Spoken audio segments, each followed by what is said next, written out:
आज के मुख्य समाचार। विमल नेगी मौत मामले की जांच सीबीआई को सौंपने के आदेश। वकीलों ने दी जानकारी विमल नेगी मामले में। सीपीआई-एम का बस किराया वृद्धि के खिलाफ प्रदर्शन। फर्जी दस्तावेजों के आधार पर 15 साल तक करी नौकरी। शिमला में लावारिस कुत्तों का आतंक, एक ही दिन में 11 लोगों पर हमला। नवविवाहिता की संदिग्ध मौत का मामला हाईकोर्ट पहुंचा। समर फेस्टिवल से नहीं व्यवस्था से है परेशानी, शिमला व्यापार मंडल। अब समाचार विस्तार से। हिमाचल प्रदेश पावर कॉर्पोरेशन के चीफ इंजीनियर विमल नेगी मौत मामले की जांच हिमाचल हाई कोर्ट ने सीबीआई को सौंपने के आदेश पारित किए हैं। शुक्रवार सुबह न्यायाधीश अजय मोहन गोयल की अदालत ने यह फैसला सुनाया है। अदालत ने आदेश दिए है कि सीबीआई जांच टीम में हिमाचल कैडर का कोई भी अधिकारी शामिल नहीं होगा। अदालत ने मामले में एसीएस और डीजीपी की ओर से तौर रिपोर्ट की जांच के बाद मामला सीबीआई को सौंपने के आदेश जारी किए हैं। अदालत ने मामले में शिमला पुलिस को कटघरे में खड़ा करते हुए कहा कि शिमला पुलिस 2 माह बीत जाने पर भी किसी नतीजे पर नहीं पहुंची। एसीएस ओंकार शर्मा की जांच रिपोर्ट पर सभी पक्षों की दलीलें सुनने के बाद मामले की जांच सीबीआई को देने पर फैसला सुरक्षित रखा था। आज फैसला सुनाते हुए मामले को सीबीआई को सौंपने के आदेश दिए गए हैं। और भविष्य में जिन अधिकारियों ने हमारे भाई के केस को दबाने की कोशिश की, उनके अगेंस्ट हम रोड पे दोबारा एक प्रदर्शन करेंगे। जब हमारा पहला चरण हमें ब्रदर की डेड बॉडी को एचपीसीएल ऑफिस के बाहर लाए, तभी हमारे को हिमाचल सरकार के ऊपर विश्वास खत्म हो गया। हमें उसी वक्त से पता लग गया कि हिमाचल सरकार हमारे साथ नहीं है।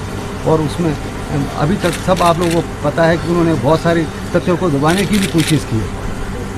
हमारे को कोर्ट पर ही विश्वास था कि कोर्ट से ही हमारे को सही जस्टिस मिलेगा। सत्यमेव जयते, सत्य की हमेशा जो है जीत होती है। सत्य का रास्ता थोड़ा परिश्रम है, कठिन है, लेकिन इसमें जो है आपको जीत निश्चित है। मैं जो है सबसे पहले अपने माननीय उच्च न्यायालय हिमाचल प्रदेश और भारतीय न्यायपालिका को जो है धन्यवाद दूंगा। हमें इन पर पूर्ण विश्वास था कि हमें न्याय मिलेगा। हमें जो है अदालत में जाना पड़ा क्योंकि हमारे को जो है प्रदेश सरकार की तरफ से या यहाँ के इन्वेस्टिगेशन एजेंसी की तरफ से हमें कोई सपोर्ट नहीं मिली। पहले दिन से ही इनके जो है आपके जो है सबूत को मिटाने की जो है कोशिश की गई। अभी आप जो है माननीय उच्च न्यायालय ने भी सारा जो है देखा, आपने क्या बोला, एसआईटी और आपके जो इनके जो उच्च जो अधिकारी हैं उनके बीच में ही तालमेल नहीं था और सबूत जो है मिटाए गए। उसके बाद जो है आप हमें उम्मीद इसलिए नहीं थी कि आप डे 1 से देख सकते हैं कि माननीय मुख्यमंत्री जी को जब भी पूछा जाता था वो जो है नो कमेंट्स, उसके बाद छोड़ देते थे। उसके बाद जो है कोई भी सरकार ने जो है हमारे को जो है नहीं कोई भी सपोर्ट किया, इसलिए हमें जो है इसमें जो है क्या कहते हैं उच्च न्यायालय में जाना पड़ा और आज हमें बहुत ही जो है थोड़ा संतुष्टि मिली है। और आज ये तो अभी पहला कदम है। पिछले 2 महीने से जो हमें न्याय मिला है, स्वर्गीय श्री विमल नेगी का परिवार, उनकी धर्मपत्नी, बच्चे, उनकी जो है 83 वर्षीय बुजुर्ग माता, उनके भाई, हमारे पूरे रिश्तेदार, हमारी जो है 2 महीने से आंखें नहीं सूखी है। आंसू जो है दिन भर जो है हम इसी याद में। और आज हमें जो है माननीय न्यायालय ने हमारे जो आप फैसला दिया है, इससे हम जो है बहुत ही प्रसन्न हैं। और आगे भी हम आशा करते हैं कि जो इन्वेस्टिगेशन एजेंसी जो जहाँ भी ये केस आगे दिया गया है केंद्रीय एजेंसी को, उसमें जो हमें पूरा विश्वास है कि हमें न्याय मिलेगा। आप जो है पहले दिन से देखिए बचाने की कोशिश की जा रही है, हमारी जो है सुनवाई नहीं हो रही थी। आप देखिए बस किराए में की गई बढ़ोतरी के विरोध में भारतीय कम्युनिस्ट पार्टी सीपीआई-एम ने आज दोपहर 12 बजे शिमला के पुराने बस स्टैंड स्थित हिमाचल पथ परिवहन निगम एचआरटीसी के प्रबंधक निदेशक कार्यालय के बाहर जोरदार प्रदर्शन किया। प्रदर्शनकारियों ने सरकार और परिवहन विभाग के खिलाफ नारेबाजी करते हुए बढ़े हुए किराए को आम जनता के हितों पर सीधा हमला करार दिया। उन्होंने मांग की है कि बढ़ा हुआ किराया तुरंत वापस लिया जाए और गरीब व मध्यम वर्ग पर पड़ रहे आर्थिक बोझ को कम किया जाए। सीपीआई-एम नेताओं ने कहा कि सरकार महंगाई के इस दौर में जनता को राहत देने के बजाय उन्हें और अधिक परेशान कर रही है। इन स्कूलों के अभिभावक भी जो है वो इसके अंदर शामिल है। ये धरना आज यहाँ पर जो पिछले कुछ समय से सरकार के द्वारा, एचआरटीसी के द्वारा जो विभिन्न श्रेणियों के किराए बढ़ाए गए हैं, चाहे उसमें जो न्यूनतम किराया 5 रुपये से लेकर 10 रुपये करना है। उसके बाद जो लंबी दूरी की बसेस हैं उसका 15% किराया बढ़ाना। और हद तो तब कर दी जब स्कूल बसों का किराया आपने देखा, जहाँ पर अक्टूबर 2024 में जो बस का किराया 600 रुपये लगता था वो अब 1800 रुपये कर दिया गया। मतलब 3 गुना किराया जो है इसके अंदर बढ़ा दिया। जहाँ पर 900 और 1000 रुपया किराया लगता था अक्टूबर 2024 में स्कूल बस का, वो जो है 2500 रुपये कर दिया।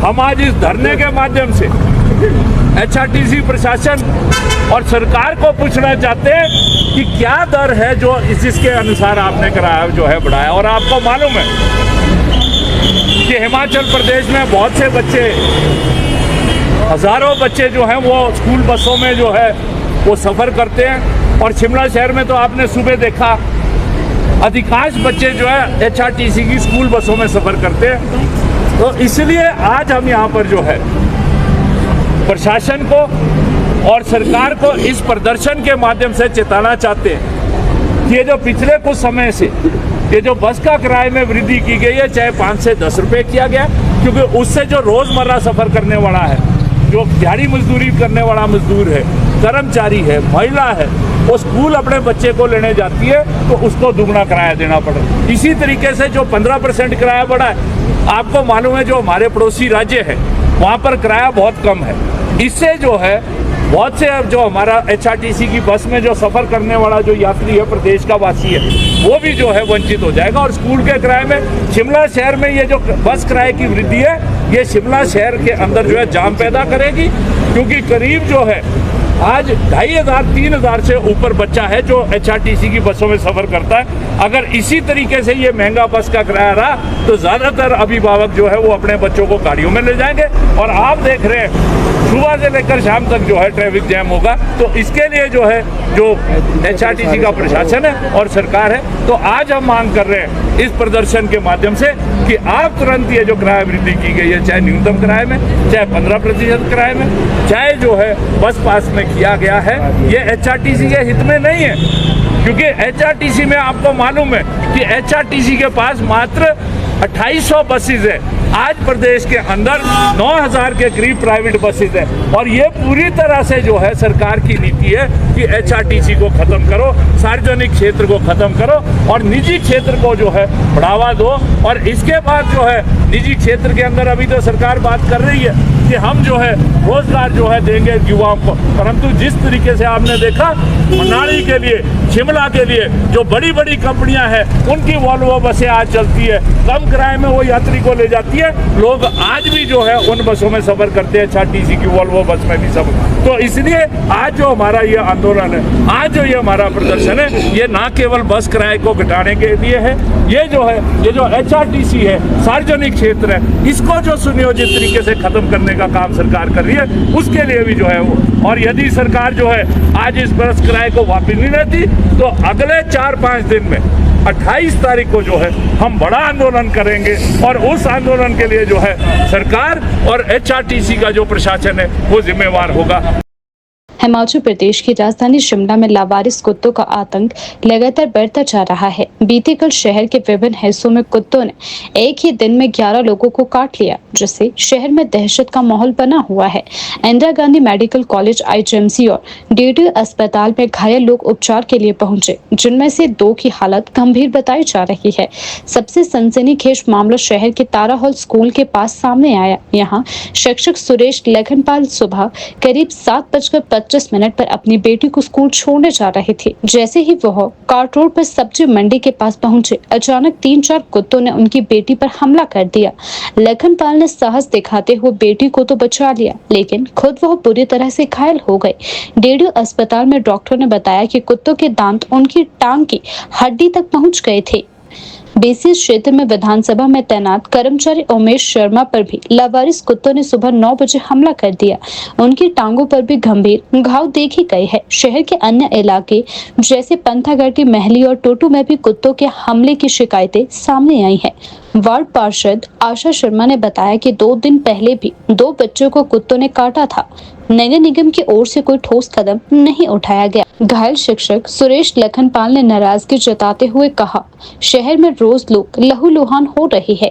उन्होंने आगे कहा कि जानवरों को बचाना ठीक है, लेकिन इंसानों की जान की कीमत भी समझे। उन्होंने बताया कि वे इस मामले को लेकर कोर्ट में याचिका दायर करने की बात कर रहे हैं। स्थानीय नागरिकों ने आरोप लगाया है कि नगर निगम सिर्फ जनता के टैक्स पर मौज मस्ती करता है, लेकिन जन सुरक्षा से जुड़े गंभीर मुद्दों पर कोई ठोस कदम नहीं उठा रहा। लोगों ने निगम अधिकारियों और पार्षदों से शिकायतें दर्ज करवाई है और जल्द कार्यवाही की मांग की है।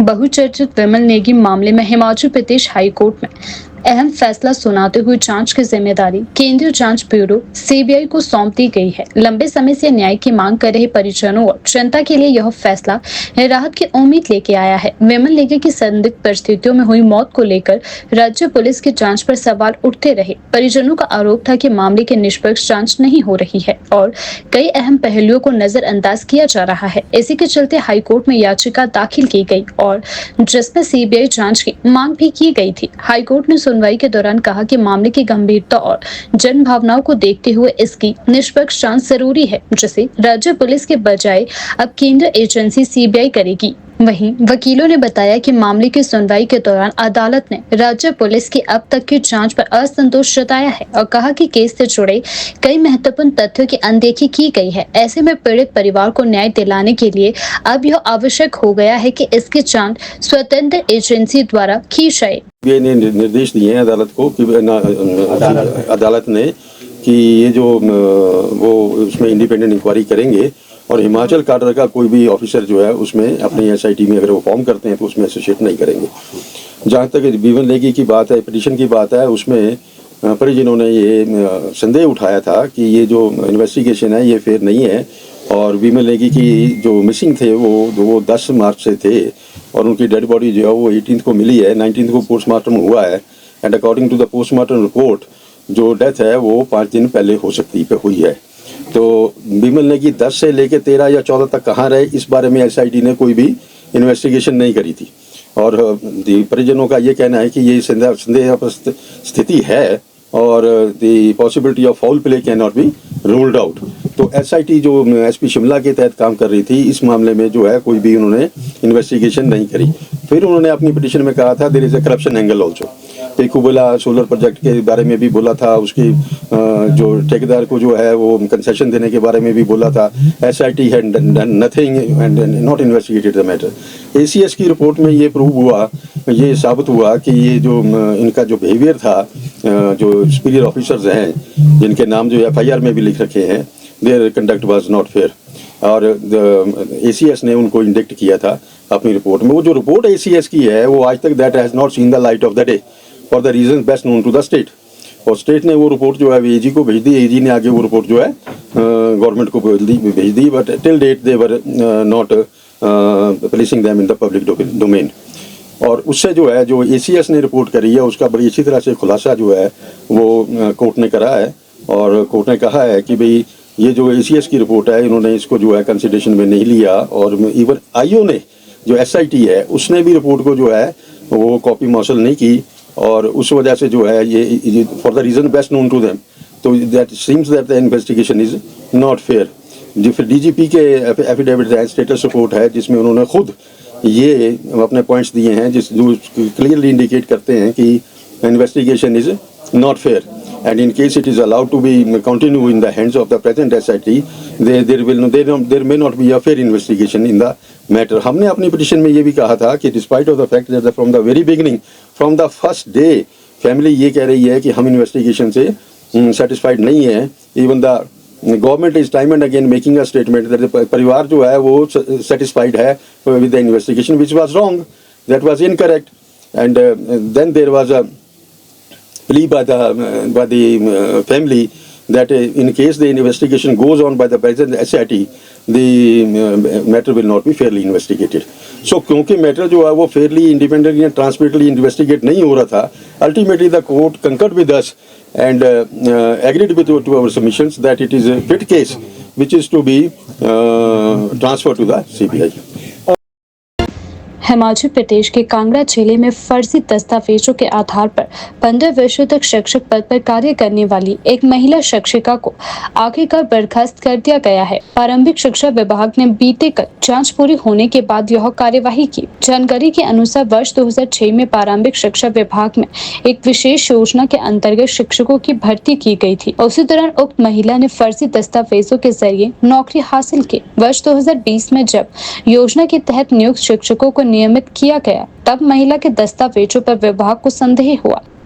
इस मामले में नया मोड़ तब आया जब महिला के ही एक परिजन ने राज्य सतर्कता एवं भ्रष्टाचार रोधी ब्यूरो और शिक्षा विभाग को इसकी लिखित शिकायत सौंपी। इसके बाद मामले की जांच शुरू की गई। बढ़ते दबाव के चलते महिला ने वर्ष 2021 में नौकरी से इस्तीफा दे दिया, लेकिन विभागीय जांच प्रक्रिया जारी रही। बीते दिन जांच पूरी होने पर महिला द्वारा दोष स्वीकार किए जाने के बाद विभाग ने उन्हें सेवा से बर्खास्त कर दिया। प्रारंभिक शिक्षा विभाग के उप निदेशक ने पुष्टि करते हुए कहा कि फर्जी दस्तावेजों के आधार पर नौकरी हासिल करना गंभीर अपराध है और विभाग ने नियमानुसार सख्त कार्यवाही भी की है। सूत्रों के अनुसार इस मामले में शिक्षा विभाग अब कानूनी प्रक्रिया की ओर बढ़ सकता है। फर्जीवाड़े से सरकार को जो वित्तीय नुकसान हुआ है, उसकी भरपाई के लिए रिकवरी प्रक्रिया भी चलाई जा सकती है। हिमाचल प्रदेश के नालागढ़ में एक नवविवाहिता की संदिग्ध हालत में मौत का मामला अब शिमला हाईकोर्ट पहुंच चुका है। 4 महीने पहले ही एक फौजी जवान से शादी करने वाली महिला की मौत के पीछे उसे जहर देकर मारने की आशंका जताई गई है। परिजनों ने ससुराल पक्ष पर गंभीर आरोप लगाते हुए कोर्ट में याचिका दायर की है। उनका कहना है कि शादी के बाद से ही महिला को लगातार प्रताड़ित किया जा रहा था और आखिरकार उसे जहर देकर मौत के घाट उतार दिया गया। मामले में पुलिस द्वारा उचित कार्यवाही न करने का भी आरोप लगाया गया है। मृतका के परिवार की ओर से पेश वकील ने बताया कि यह केवल आत्महत्या का मामला नहीं है, बल्कि एक सुनियोजित हत्या है जिसे छुपाने की कोशिश की जा रही है। हाईकोर्ट ने इस मामले को गंभीर मानते हुए राज्य सरकार और पुलिस विभाग से जवाब तलब किया है। अगली सुनवाई की तारीख शीघ्र घोषित की जाएगी। ऐसा है कि ये 18 तारीख का वाक़या है। उसके जो नेहा के ब्रदर ने कंप्लेंट दी थी पुलिस स्टेशन में नालागढ़ में कि मेरी बहन को जहर दे के मार दिया गया है। तो 18, 19, 2 दिन जो उनके इन-लॉज फैमिली थी, उन्होंने एक छोटे से गांव में उसका इलाज करवाया और कैसे बड़े हॉस्पिटल में ले गए। 19 को शाम को उन्होंने उसके पेरेंट्स को बताया कि ऐसे उसकी तबीयत ख़राब हो गई है। उसके पेरेंट्स, नेहा के पेरेंट्स, उसे इमीडिएटली रोपड़ ले गए हॉस्पिटल में। रोपड़ से उसको इमीडिएटली कर दिया गया पीजी रेफर और वो 24 को उसकी मौत हो गई। और उसके बाद पुलिस ने 24 तारीख को 2 बहनों को भी जो है अरेस्ट करा है, नंदों को अरेस्ट करा था। और हमने यहाँ ये प्ली ली है हाई कोर्ट में, शिमला हाई कोर्ट में, कि पुलिस ने जो है ना इतनी बल्कि इलीगल रिप्लाई दी। बेल एप्लीकेशन में ये लिखा कि ये दोनों, इन्वेस्टिगेशन में ये पाया गया कि दोनों बहनें तो 3 महीने से अपने पेरेंट्स के पास गई नहीं, जबकि एक बहन है वो साथ ही गांव के साथ ही 2 किलोमीटर डिस्पेंसरी में काम कर रही है। तो इसलिए वो क्योंकि रिप्लाई सही नहीं दी पुलिस ने, तो उनको 11 दिन में ही देखो मर्डर केस में बेल मिल गई। और ऐसे कई दृष्टांत हैं जो कंप्लेंट ने कहा कि मेरी सप्लीमेंट्री स्टेटमेंट रिकॉर्ड कर लो, वो नहीं कर रहे। तो फिर हमें इस हिमाचल हाई कोर्ट का दरवाज़ा खटखटाना पड़ा। और आज मानजो हिमाचल प्रदेश हाई कोर्ट ने इस मामले का संज्ञान लेते हुए और सीबीआई और state of Himachal, DGP Shimla और पुलिस कमिश्नर सोलन को ये नोटिस इशू कर रही है और कहा है कि 25 तारीख से पहले सब रिप्लाई दो।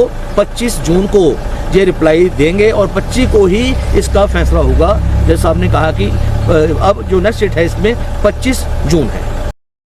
शिमला में आने वाली समर फेस्टिवल को लेकर स्थानीय व्यापारियों की चिंता बढ़ने लगी है। व्यापार मंडल के अध्यक्ष हरजीत ने इस संबंध में बयान देते हुए बताया कि व्यापारियों को समर फेस्टिवल के आयोजन से कोई आपत्ति नहीं है, लेकिन इसकी व्यवस्था के कारण उन्हें भारी नुकसान उठाना पड़ रहा है। उन्होंने बताया कि फेस्टिवल के दौरान बाहरी राज्यों से व्यापारी शिमला आते हैं और मॉल रोड पर अस्थायी दुकानें लगाते हैं। ऐसे में जो पर्यटक शिमला घूमने आते हैं वे मॉल रोड पर ही खरीदारी कर लेते हैं, जिससे लोअर बाजार और अन्य पारंपरिक दुकानों की ओर उनका रुख नहीं होता। हरजीत ने कहा कि हम समर फेस्टिवल का विरोध नहीं कर रहे हैं, यह आयोजन शिमला की पहचान है, लेकिन इसकी व्यवस्था इस तरह से की जाए कि स्थानीय व्यापारियों की आजीविका पर असर ना पड़े। व्यापार मंडल की मांग है कि फेस्टिवल के दुकानों को ऐसी जगह पर लगाया जाए जिससे पर्यटक मॉल रोड के अलावा शिमला के अन्य बाजारों में भी जाए और वहां के व्यापारियों को भी इसका लाभ मिल सके। मैम, ये शिमला में जो समर फेस्टिवल के समय जो ये एग्जीबिशन कम सेल्स हर साल लगा देते हैं और व्यापार मंडल हर साल ही इसका विरोध करता है। हम कभी भी समर फेस्टिवल का विरोध नहीं करते। समर फेस्टिवल होना चाहिए, वो हमारे शहर की शान है। आजकल जब नीचे प्लेन्स में स्कूलों में छुट्टियां हो गई हैं, बहुत से टूरिस्ट शिमला आते हैं और समर फेस्टिवल का क्रेज़ भी होता है। हम इसका वेलकम भी करते हैं, लेकिन इसकी आड़ में क्या होता है कि बाहर से लोगों को बुला के उनको ये स्टॉल बना के दे देते हैं, जिससे कि हमारे व्यापार पे बहुत फ़र्क पड़ता है। जो लोग टूरिस्ट आएगा शिमला में, वो हमारी दुकानों के सामान खरीदने के बजाय, क्योंकि माल रोड और ब्रिज पे हर जो भी टूरिस्ट शिमला के अंदर आएगा वो माल रोड और ब्रिज पे पहुँचता है और वो वहाँ पर जब ये देखता है एग्जीबिशन लगी हुई होती है तो वो अपना सामान वहाँ से खरीद लेता है और हमारे जो दुकानदार हैं वो फ्री में बैठे रहते हैं, वेले, तो उनके पास कोई काम नहीं होता, जबकि ये हम व्यापारियों के साथ अन्याय है। बिल्कुल जी, हमारे जो माननीय विधायक हैं शिमला शहर के, उनसे हमारी व्यापार मंडल मिला था, हमने उनको सारी बातों से अवगत करवाया। देखिए मैम, बात ये है कि समर फेस्टिवल जो होता है वो 4 या 5 दिन का होता है, 1 से लेके 5 तारीख तक, लेकिन उसके लिए व्यापार मंडल कभी विरोध नहीं करता। बहुत अच्छी बात है, सरकार ने ऐसा कदम उठाते हैं, हर साल उठाते हैं, पहले भी होता रहा, आगे भी होता रहेगा।